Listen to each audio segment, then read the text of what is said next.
So today we will discuss 20 most important critical comments on William Shakespeare. William Shakespeare के ऊपर time to time बहुत सारे critical comments भी आते रहे, क्योंकि हम जानते हैं कि विलियम शेक्सपियर ज़्यादा पढ़े लिखे नहीं थे if we compare him with the university wits. और ज़्यादा पढ़े लिखे ना होने के बावजूद भी उन्होंने अंग्रेजी साहित्य को, इंग्लिश लिटरेचर में अपना बहुत बड़ा योगदान दिया, जिसकी वजह से इनके ऊपर साहित्यिक चोरी का भी इल्ज़ाम लगा दिया गया। यहाँ तक कि रॉबर्ट ग्रीन ने इनको आप स्टार्ट क्रो बोल दिया, बेन जॉनसन ने इनको बोला स्मॉल लैटिन लेस ग्रीक। तो टाइम टू टाइम इनके ऊपर बहुत सारे क्रिटिकल कॉमेंट्स आते ही रहे।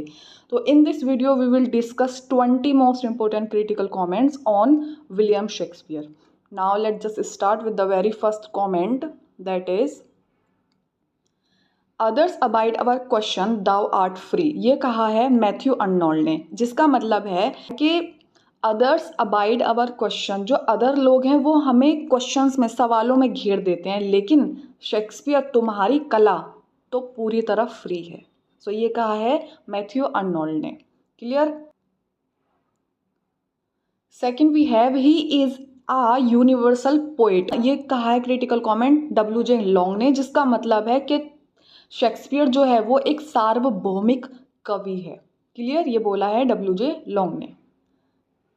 Now let's just move to the third critical comment, that is the greatest genius that perhaps human nature had yet produced our minded Shakespeare. तो ये क्रिटिकल कमेंट रहा है ST कॉलरिज का, जिसका मतलब है उन्होंने कहा है कि the greatest genius that perhaps human nature had yet produced, कि एक महान जीनियस जो ह्यूमन नेचर ने आज तक प्रोड्यूस्ड की है, अवर माइंडेड शेक्सपियर, जिसके यानी कि शेक्सपियर के पास असंख्य दिमाग है, यानी कि बहुत ज़्यादा उनके पास दिमाग है, कला है। क्लियर। ये कहा है ST कॉलरिज ने। Number 4, he was not for an age but for all time. ये कहा है बेन जॉनसन ने शेक्सपियर के लिए। इसका मतलब है he was not for an age, वो सिर्फ केवल एक ही युग के लिए नहीं है, एक ही एज के लिए नहीं है, बल्कि वो सभी युगों के लिए हैं, सभी एजेस के लिए हैं। Clear. Ben Jonson. Fifth, sweet swan of Avon. ये क्रिटिकल कमेंट रहा है बेन जॉनसन का, जिसका मतलब है, अभी आपको पता है स्वान मतलब हंस होता है, और एवन जो होता है एक नदी यानी कि रिवर का नाम है, जो कि वारविकशायर में थी। इसका अर्थ है एवोन का प्यारा सा हंस। Clear. Number 6, I admire him but I love Shakespeare. I admire him, him कौन है यहाँ पे? बेन जॉनसन है, और बट आई लव शेक्सपियर, तो ये क्रिटिकल कमेंट रहा है जॉन ड्राइडन का। जॉन ड्राइडन ने कहा था कि आई एडमायर हिम, मैं एडमायर करता हूँ, सराहना करता हूँ बेन जॉनसन की, बट आई लव शेक्सपियर, लेकिन मैं शेक्सपियर से प्रेम करता हूँ। सो this is bye John Dryden. 7, Shakespeare is a drunken savage with some imagination whose plays please only in London and Canada। ये क्रिटिकल कमेंट रहा है वोल्टेयर का, जिसका अर्थ है Shakespeare is a drunken savage, जो शेक्सपियर है वो असभ्य यानी कि पियक्कड़ और असभ्य व्यक्ति है, विद सम इमेजिनेशन, जिसके पास बस थोड़ी सी कल्पना है, whose plays please only in London and Canada, जिसके जो वर्क हैं, जो प्ले हैं, वो केवल लंदन एंड कनाडा के लोगों को ही संतुष्ट करते हैं, प्लीज करते हैं। क्लियर। तो ये क्रिटिकल कमेंट रहा है वोल्टेयर का। नंबर 8, अवर स्वीटेस्ट शेक्सपियर फैंसीज चाइल्ड। ये क्रिटिकल कमेंट रहा है जॉन मिल्टन का। इसका अर्थ है कि हमारा प्यारा शेक्सपियर फैंसीज चाइल्ड यानी कि कल्पना का बच्चा। तो ये बोला है जॉन मिल्टन ने, और ये बोला था एल एलिग्रो में। Number 9, when I read Shakespeare, I am struck with wonder that such trivial people should muse and thunder in such lovely language। ये क्रिटिकल कमेंट रहा है DH लॉरेंस का, जिसका मतलब है When I read Shakespeare, जब मैं शेक्सपियर को पढ़ता हूँ, I am struck with wonder, तो मैं आश्चर्यचकित रह जाता हूँ कि that such trivial people, के इतने छोटे या तुच्छ लोग, छोटे लोग क्योंकि वो पढ़े लिखे नहीं थे, तो ऐसे छोटे लोग, तुच्छ लोग, trivial people should muse and thunder in such lovely language, कि वो इतना अच्छा कैसे लिख सकते हैं, इतने अच्छे अच्छे प्ले, इतना बेहतरीन योगदान वो लिटरेचर में कैसे कर सकते हैं। तो इसका मतलब ये है। So this is by DH Lawrence. Dear son of memory great heir of fame, ये रिमार्क रहा है जॉन मिल्टन का। जॉन मिल्टन ने एक पॉजिटिव रिमार्क दिया था उनको, जिसका अर्थ है डियर सन ऑफ मेमोरी, यानी कि मेमोरी के प्यारे से बच्चे, ग्रेट एयर ऑफ फेम और प्रसिद्धि का एक महान वंशज। ये जॉन मिल्टन ने विलियम शेक्सपियर के लिए एक पॉजिटिव रिमार्क दिया था। Clear. Next, small Latin and less Greek, ये क्रिटिकल कमेंट रहा है बेन जॉनसन का शेक्सपियर के लिए। उन्होंने कहा था कि जो शेक्सपियर है उनको थोड़ी तो लैटिन लैंग्वेज आती है और थोड़ी उनको ग्रीक लैंग्वेज आती है। Clear. 12, Dante and Shakespeare divide the modern world between them, there is no third, ये क्रिटिकल कमेंट रहा है टी.एस. इलियट का, जिसका अर्थ है Dante and Shakespeare divide the modern world between them. ये कह रहे हैं कि दांते एंड शेक्सपियर ने मॉडर्न वर्ल्ड को अपने ही दोनों के बीच में बांट लिया है। देयर इज नो थर्ड, और कोई तीसरा इनके बीच में नहीं है। Number 13, to study in his works is like exploring a new and beautiful country, ये क्रिटिकल कमेंट रहा है W.J. लॉन्ग का। उन्होंने इसका मतलब बताया है to study in his work, Shakespeare के वर्क को पढ़ना ऐसा है कि जैसा हम एक नई सुंदर सी कंट्री को एक्सप्लोर कर रहे हैं। तो ये क्रिटिकल कमेंट रहा है W.J.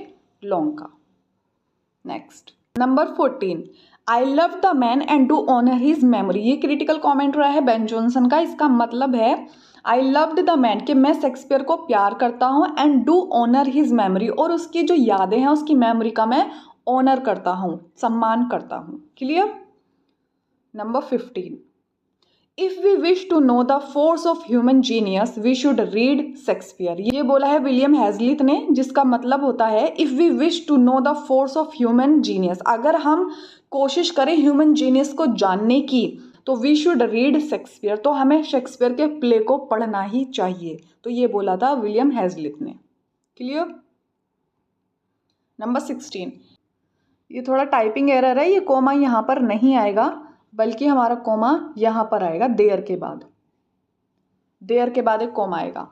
सो क्रिटिकल कमेंट है ये, there Shakespeare on whose forehead climb the crown of the world, ये बोला है एलिजाबेथ बैरेट ब्राउनिंग ने, जिसका अर्थ है कि there Shakespeare on whose forehead, कि शेक्सपियर जिसके फोरहेड पे climb the crown of the world, यानी कि शब्दों का एक ताज बंधा हुआ है, ये बोला है एलिजाबेथ बैरेट ब्राउनिंग ने।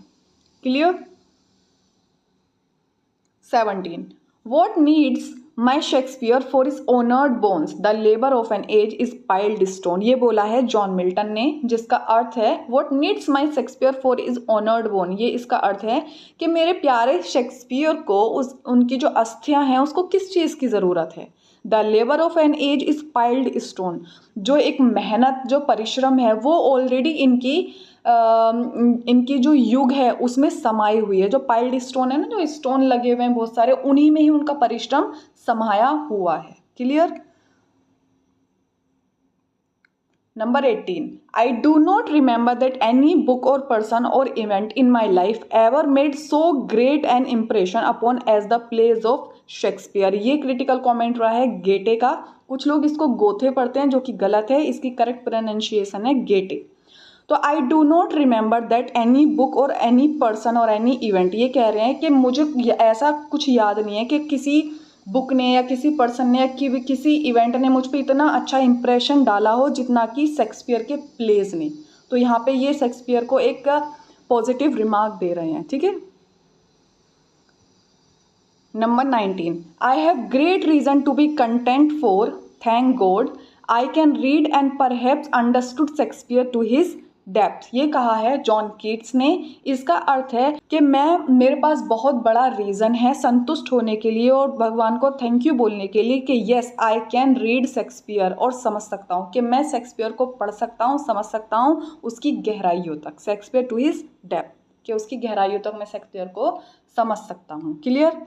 Now the last comment we have, he breathed upon death bodies and brought them into life, ये बोला है राल्फ वाल्डो एमर्सन ने, जिसका अर्थ है कि ही ब्रेथन्ड अपॉन डेड बॉडीज, के यानी कि शेक्सपियर ने डेड बॉडीज के ऊपर सांस ली, and brought them into life, और उनको जीवित कर दिया। So this is by Ralph Waldo Emerson.